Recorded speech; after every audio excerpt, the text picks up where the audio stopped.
Hi Stellars! Welcome back to Tarotella PH. So, meron po tayong reading para sa ating mga Libra friends, Sun, Moon, Rising, and Venus signs for the month of January.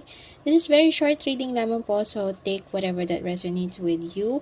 So, meron tayong broom, a new home, new attitude, and rooster, an arrogant, boastful person you should not cross. And sa ating ibang oracle cards, twin flame, trust the magnetic pull of your twin flame. It will guide you towards them. And meron tayo ditong window, open the windows of your soul. Let light enter both of your worlds. So, nakita ko dito na may panibagong family dynamics, no?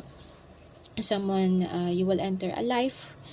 Parang pinagbubuksan kayo nitong tao na to ng buhay niya, or they are including you to their homes, they are introducing you to their family, or kung kayo to Libra na you are introducing your special someone to your families and your friends.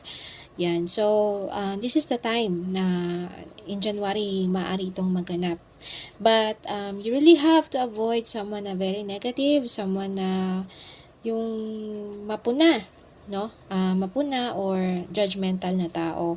I feel that this is a very, very peak or peak season ng love ng mga Libra friends natin, kasi very strong yung pull ng energy nyo for each other, which is a twin flame energy. Karamihan siguro sa inyo, may age gap na malaki. It could be more than 5 years. No, karamihan ng twin flames, ganon, very malaki yung gap. And nakikita ko na you really have to be open sa family dynamics, ano. And let it be at wag kayong pangunahan ng emotions kung mapuna kayo ng person na or any relative ng partner nyo.